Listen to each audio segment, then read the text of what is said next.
মসজিদের পাশে আমার কবর দিও ভাই। জাতীয় কবি কাজী নজরুল ইসলাম বলেছিলেন এই কথাটি। আর এই চাওয়াটা ছিল আমাদের পরিবারের সকল পূর্বপুরুষদের।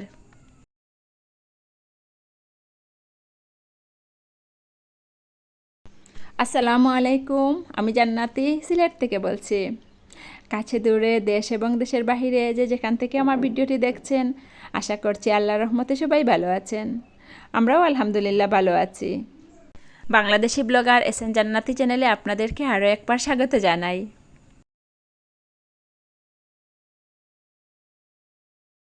এই দৃশ্যগুলো দেখেই হয়তো আপনারা বুঝতে পারছেন যে আমি বাসা থেকে বলছি না। হ্যাঁ, ঠিকই ধরেছেন। বাড়িতে মেহমান আসবেন, এজন্য আম্মা বাই ফোন করে বলেছেন আসার জন্য, আর আমরাও চলে এসেছি।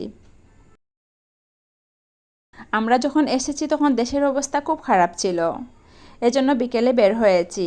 আসতে আসতে এখানে রাত হয়ে গেছে।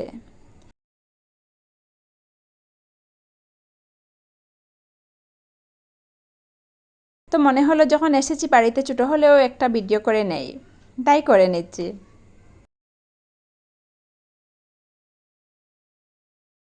এখানের সবচেয়ে ভালো লাগার বিষয় হলো এটাই যে বাহিরের দিকে তাকালেই প্রাকৃতিক দৃশ্যগুলো খুব সুন্দরভাবে চোখে পড়ে, যেটা শহরে খুব একটা হয় না।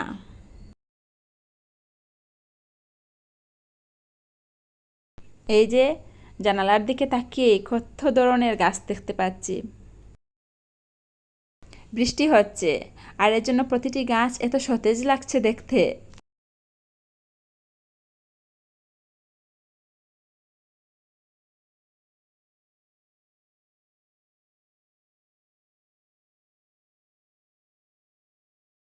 বিদ্যুৎ চলে গেলে বাড়িতে বেশিরভাগ ক্ষেত্রেই হাত পাখা দিয়ে বাতাস করা হয়। এই যে এখানে রাখা আম্মার সুন্দর হাত পাখাগুলো।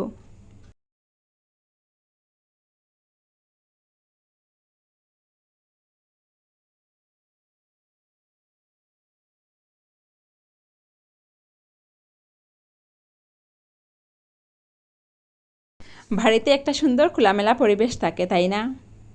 যখন যেদিকে ইচ্ছা দরজা খুলেই বের হওয়া যায়।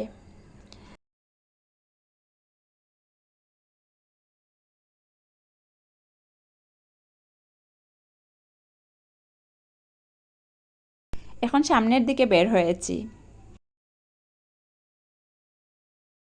এই যে গামলাগুলো দেখতে পাচ্ছেন, এগুলোতে আম্মা বৃষ্টির পানি জমিয়ে রাখেন।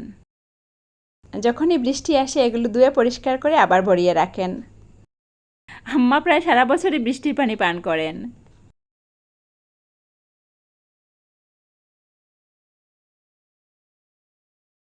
প্রতিটি ঘরের দিকে তাকাচ্ছি আর ভাবছি কি কোলাহলপূর্ণ বাড়ি ছিল আমাদের, আর এখন সব ঘরগুলোই একদম জনমানবহীন হয়ে আছে। এই ব্রেঞ্চে চাচা বসে থাকতেন।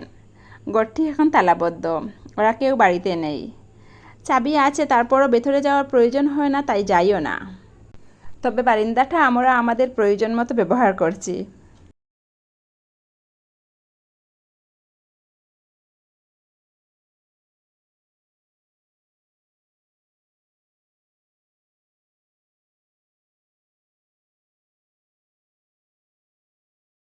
পাশের রুমে গিয়ে দেখি আমার মেয়ে ওর কাজ চালিয়ে যাচ্ছে। নানা বাড়ি আসলে মনির সব কিছু ওর হয়ে যায়। সব কিছু আছে ও, আর ও সুযোগও পায় ব্যবহার করার।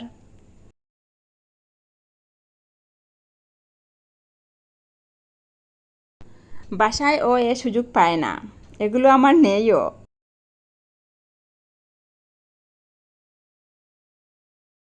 হাতের চাপ লেগে এই মেকআপ বক্সের গ্লাসটি ভেঙে গেছে। তো আমার মেয়ে তো খুব নার্ভাস হয়ে গেছিল। আমাকে এসে জিজ্ঞেস করছে, মা সত্যি কথা বললে তো মনি কিছু বলবেন না আমাকে? বললাম যে না। বলছে আমি সত্যি কথা বলবো, আমি এটা ভেঙে ফেলছি, তো আমাকে আর কিছু বলবেন না। মনি কি আর ওকে কিছু বলবে? তারপর ও খুব ভয় পেয়ে গিয়েছিল। যতটা না মনির ভয়ে নার্ভাস হয়েছিল, তার চেয়ে বেশি নার্ভাস হয়েছিল ওর প্রিয় জিনিসটা যে ভেঙে গেছে এজন্য।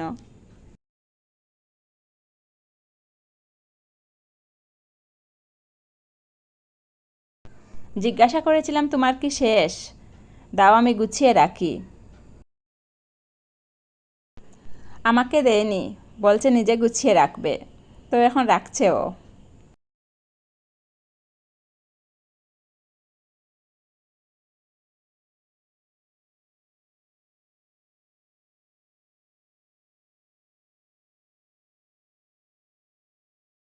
আমার কাছে অনেকগুলো লেবু এবং পেয়ারা ধরেছে। পেয়ারাগুলো তো হাতের নাগালের ভিতরে, সবসময় পারছি এবং খাচ্ছি, কিন্তু লেবু আমরা আনতে পারি না। তো আমার ভাই আনছে অনেকগুলো লেবু।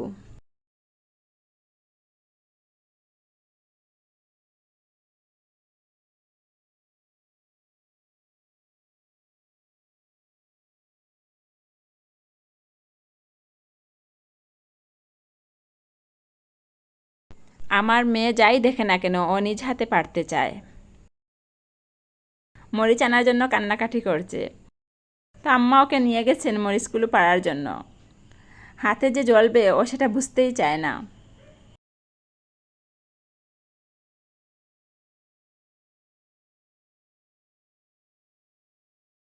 সবুজ মরিচগুলোর চেয়ে এই সাদা মরিচগুলো খুব বেশি জাল হয়।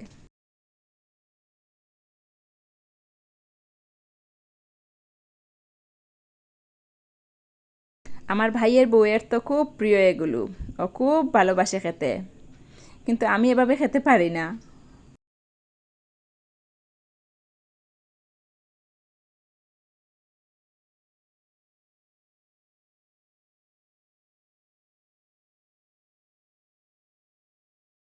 এই যে খুব বড় বড় লেবুগুলো এবং খুব সুন্দর। যতবারই বাড়িতে যাই আসার সময় লেবু নিয়ে আসি।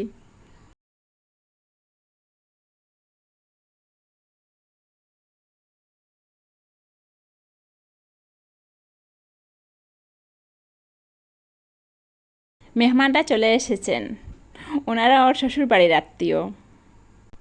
নাস্তার পর্ব শেষ করে আমরা সবাই বসে গল্প করছি।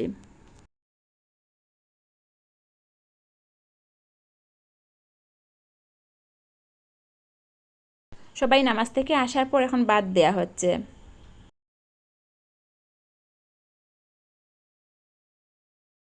আমার আজকের ভিডিওটা যদি আপনাদের কাছে ভালো লেগে থাকে তাহলে প্লিজ একটা লাইক দিয়ে দিবেন। চাইলে আপনারা চ্যানেলটিকে সাবস্ক্রাইব করেও রাখতে পারেন, এতে করে আমি ভিডিও ছাড়া মাত্র আপনাদের কাছে নোটিফিকেশন পৌঁছে যাবে আর আপনারা সেটা দেখে নিতে পারবেন। কেমন হলো আমার আজকের ভিডিওটি কমেন্ট করে আমাকে জানাতে পারেন, আমার খুব ভালো লাগবে। আর আপনি যদি ফেসবুক থেকে আমার ভিডিওটি দেখে থাকেন চাইলে পেজটি ফলো দিয়ে রাখতে পারেন। আর আপনারা যারা কাজগুলো অলরেডি করে নিয়েছেন আপনাদেরকে অসংখ্য ধন্যবাদ।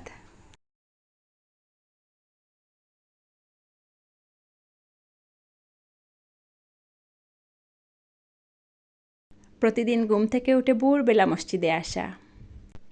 শীতকাল হলে কুয়াশায় রাস্তাই দেখা যেত না, কিন্তু আমাদের মসজিদে আসা কেউ আটকাতে পারতো না।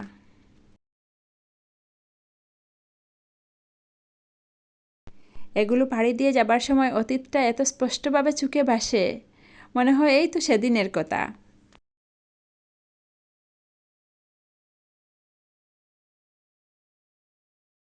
শুক্রবার শনিবার কিংবা বন্ধের দিন ছাড়া এখন আর থাকা যায় না বাড়িতে।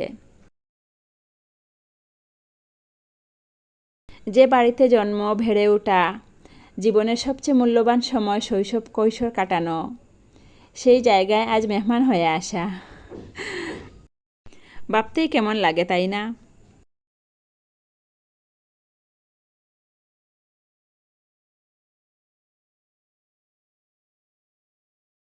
সকালে এসে বিকেলে চলে যাওয়া কিংবা আজ এসে কাল চলে যাওয়া, ভাবতেই যেন গা শিউরে ওঠে, চোখের খুনে এক বিন্দু জল নিজের অজান্তেই চলে আসে।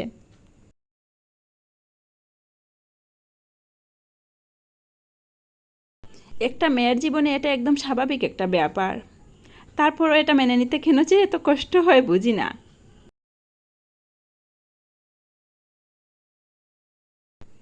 যে রাস্তা দিয়ে 10 বছর যাওয়া আসা করেছি, এত ভালোবাসার বিদ্যালয়, এগুলো যখন পার হয়ে যাই মনে হয় প্রতিটা ধূলিকণাই যেন খুব কষ্ট নিয়ে তাকিয়ে আছে আমার দিকে।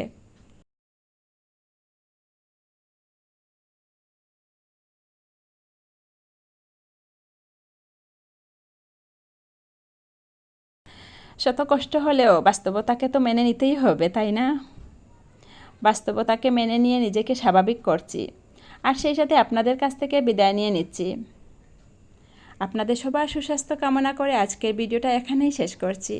আল্লাহ হাফেজ, আসসালামু আলাইকুম।